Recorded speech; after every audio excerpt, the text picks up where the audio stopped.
जय हिंद दोस्तों आज हम बात करने वाले हैं यूपीएससी सीएससी की आई नई वैकेंसी के बारे में जिसका नोटिफिकेशन जारी कर दिया गया है।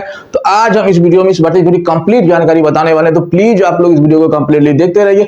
और अभी तक आपने हमारे चैनल को सब्सक्राइब नहीं की तो प्लीज रेड कलर के बटन के बाद चैनल को सब्सक्राइब कर बेल आइकन को भी प्रेस कर लें, क्योंकि मैं आपके लिए इस चैनल पर इसी तरह लेटेस्ट जॉब वैकेंसी की नई अपडेट हमेशा लाता रहता हूँ। तो चलिए बात कर लेते हैं यूपीएससी सीएससी की आई नई वैकेंसी के बारे में। तो सबसे पहले आपको करना क्या होगा फ्रेंड्स, डिस्क्रिप्शन में आपको एक लिंक मिलेगा, उस लिंक पे आप जैसे ही क्लिक कीजिएगा तो आप डायरेक्टली इस पोस्ट पे पहुंच जाइएगा। इस पोस्ट में इस भर्ती जुड़ी सभी जानकारी बताई गई है, तो आप लोग इस पोस्ट को एक बार पूरा जरूर पढ़ें, तब जाकर इसके लिए आवेदन करें। फिलहाल अभी हम इस वीडियो में इस भर्ती जुड़ी कंप्लीट जानकारी आपको हम बता देते हैं।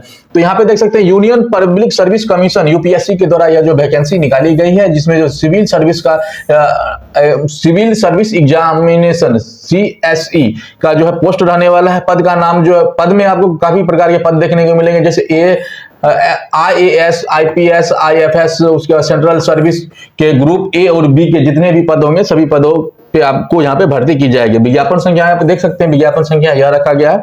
उसके बाद जो है इसकी कुल पदों की सूचना लगभग जो है आपको 933 पद देखने को मिलेगा। यहाँ पे जो इसकी आवेदन जो है 4 फरवरी 2026 से इसकी आवेदन शुरू कर दी गई है और अंतिम तिथि जो है 24 फरवरी 2026 रखा गया है। तो 24 फरवरी 2026 के भीतर आप इस भर्ती के लिए आवेदन कर सकते हैं। वहीं पे इसकी चयन प्रक्रिया में सबसे पहले आपको प्रीलिम्स होगा, उसके बाद मेंस होगा, उसके बाद इंटरव्यू होगा। इस प्रकार से आपका सिलेक्शन होने वाला है। आवेदन किस प्रकार से करना है, तो आवेदन आपको ऑनलाइन करना है, ऑनलाइन माध्यम से आप इसके लिए आवेदन कर सकते हैं। साथ ही यहाँ पे इसकी ऑफिशियल वेबसाइट भी दी गई, तो इसके लिए आप इसके ऑफिशियल वेबसाइट पे जाकर के विजिट कर सकते हैं।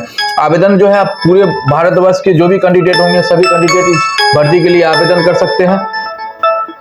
चलिए आगे बढ़ते हैं, इसमें जो इंपोर्टेंस डेट के बारे में बात कर लेते हैं। नोटिफिकेशन कब जारी किया गया, तो नोटिफिकेशन आपको यहाँ पे देख सकते हैं, नोटिफिकेशन 4 फरवरी 2026 का इसका नोटिफिकेशन जारी कर दिया गया है। वहीं पे आवेदन जो है इसका 4 फरवरी 2026 से इसका आवेदन भी शुरू हो गया और लास्ट डेट जो है 24 फरवरी 2026 शाम 6 बजे तक आप इस भर्ती के लिए आवेदन कर सकते हैं। प्रीलिम्स परीक्षा आपको 24 मई 2026 को लिया जाएगा और मेंस का परीक्षा जल्द ही घोषित किया जाएगा। पहले प्रीलिम्स होगा, प्रीलिम्स के बाद आपका मेंस एग्जाम लिया जाएगा।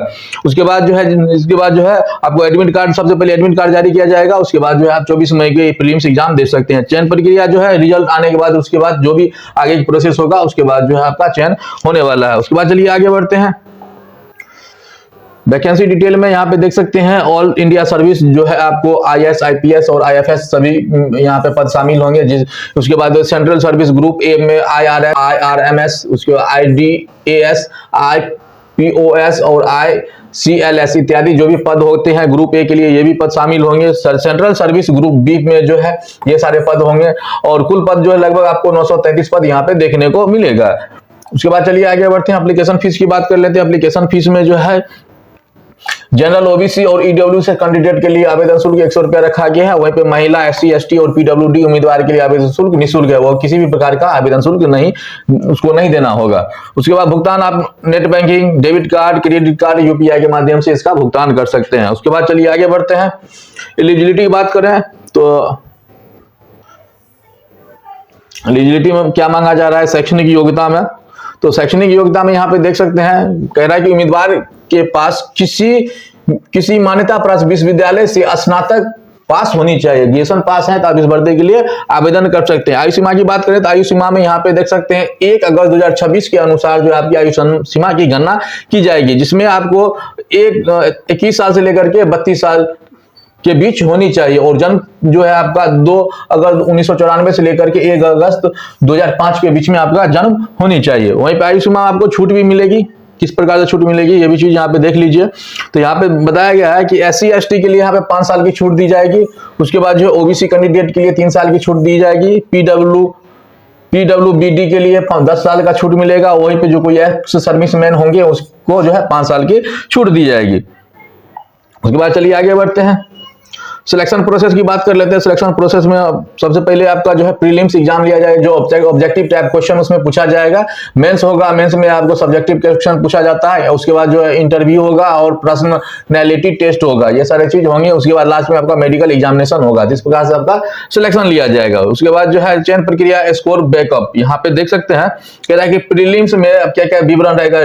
GS और CSAT क्वालिफाइंग मार्क्स रहेगा, ये क्वालिफाइंग रहेगा। उसके बाद मेंस में जो आपको 9 ऑनलाइन पेपर होंगे जो 1750 अंकों के पूछे जाएंगे। उसके बाद इंटरव्यू जो है, पर्सनैलिटी टेस्ट जो है आपको 275 अंक का होगा, और कुल अंक जो है आपको 2025 अंक का होगा। ये टोटल पेपर जो आपको 2025 अंकों का ये पेपर होने वाला है। उसके बाद चलिए आगे बढ़ते हैं। एग्जाम पैटर्न में आपको किस प्रकार से है, तो एग्जाम पैटर्न यहाँ पे देख सकते हैं। पेपर 1 जो है जनरल स्टडी से आपको 100 प्रश्न पूछे जाएंगे जो 200 अंकों का होगा और 2 घंटे का आपको समय दिया जाएगा। पेपर सेकंड में CSAT से जो 80 प्रश्न पूछे जाएंगे जिसमें आपको 200 अंकों का होगा और 2 घंटे का आपके पास समय दिया जाएगा। मेंस एग्जाम में आपको किस प्रकार से पूछा जाएगा, तो मेंस एग्जाम यहाँ पे देख सकते हैं। मेंस में जो है आप यहाँ पे देख सकते हैं पेपर 1 के लिए, पेपर ए के लिए आपको इंडियन लैंग्वेज से आपका प्रश्न रहेगा और 300 अंकों का प्रश्न पूछा जाएगा। पेपर बी में जो है आपको इंग्लिश पूछा जाएगा जो 300 अंकों का प्रश्न होंगे। पेपर 1 में जो है आपको एसए पूछा जाएगा जो 250 अंकों का होता है। उसके बाद पेपर 2 से लेकर के 5 तक जो है आपको जीएस पेपर 1 से लेकर के 4 तक में आपको प्रत्येक में जो है 250 अंकों के पूछे जाएंगे। उसके बाद पेपर 6 और 7 में जो है आपको ऑप्शनल सब्जेक्ट जो भी होंगे आप उसमें भी आपको 250 अंकों के पूछे जाएंगे प्रत्येक में से।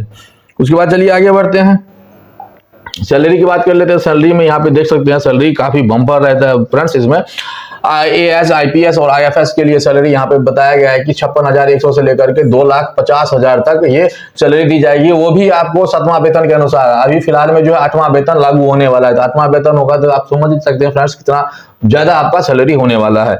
वहीं पे डॉक्यूमेंट में बात कर लेते हैं। डॉक्यूमेंट में आपको कौन कौन सा चीज लगने वाला है, तो यहाँ पे देख सकते हैं डॉक्यूमेंट में आपको कक्षा 10वीं की जो है मार्कशीट लगेगा, वो जन्म तिथि के लिए आपको जो है यहाँ पे 10वीं का मार्कशीट देना होगा।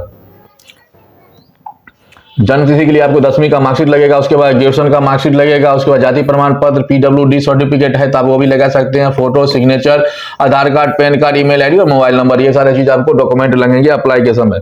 अप्लाई कैसे करना है, तो अप्लाई करने की हमें पूरी प्रक्रिया बताएगी, तो आप लोग इसको पढ़ लीजिएगा। उसके बाद आवेदन कीजिएगा, पूरे स्टेप बाय स्टेप बताया गया है, तो आप इसको पढ़ के आवेदन कर सकते हैं। साथ ही यहाँ पे देख सकते हैं इंपोर्टेंस लिंक्स प्रोवाइड किया गया है। डायरेक्ट अप्लाई ऑनलाइन लिंक का, इसका ऑफिशियल वेबसाइट का ऑफिशियल नोटिफिकेशन का ज्वाइन टेलीग्राम चैनल, आप हमारे टेलीग्राम चैनल को भी जरूर ज्वाइन कर लीजिए, क्योंकि यहाँ पे हम वैकेंसी से रिलेटेड नई नई अपडेट हम आपके लिए हमेशा लाते रहते हैं। और जैसे ही यहाँ पे इसको ऑफिशियल नोटिफिकेशन क्लिक कीजिएगा डाउनलोड हेयर पे, तो अब यह जो है इसका ऑफिशियल नोटिफिकेशन आपके सामने डाउनलोड होकर के आ जाएगा, तो उसको एक बार पढ़ लीजिए। उसके बाद आवेदन कीजिए। आवेदन कैसे करना है, तो डायरेक्ट अप्लाई लिंक है, जैसे ही इस पे हेयर पे क्लिक कीजिएगा तो ये जो डायरेक्टली ऑनलाइन पोर्टल पे आपको पहुंचा देगा जहां से इस भर्ती के लिए आप आवेदन कर सकते हैं। तो यहाँ पे आप करना क्या होगा, सबसे पहले रजिस्टर करना होगा। रजिस्टर करने के बाद लॉगिन करना होगा। लॉगिन करने के बाद इसमें जो भी जानकारी मांगी जाएगी सभी जानकारी को सही से फिलअप करके आपका जो भी डॉक्यूमेंट है उसको स्कैन करके अपलोड कर देना है। लास्ट में जो है पेमेंट फीस को जमा करके फाइनल सबमिट कर देना है। इस प्रकार जो आप इस भर्ती के लिए आवेदन कर सकते हैं। साथ ही आप हमारे व्हाट्सएप चैनल, टेलीग्राम चैनल को जरूर ज्वाइन कर लीजिएगा, क्योंकि यहाँ पे वैकेंसी रिलेटेड नई नई हम अपडेट आपके लिए हमेशा लाते रहते हैं। तो यही थी यूपीएससी सीएससी की आई नई भर्ती की जानकारी। तो आपको यह वीडियो कैसा लगा कमेंट सेक्शन में जरूर बताइएगा। वीडियो अच्छा लगा तो प्लीज लाइक सब्सक्राइब जरूर कर देना। फिर मिलेंगे नई वीडियो में नई वैकेंसी के साथ, तब तक के लिए थैंक्स, बाय।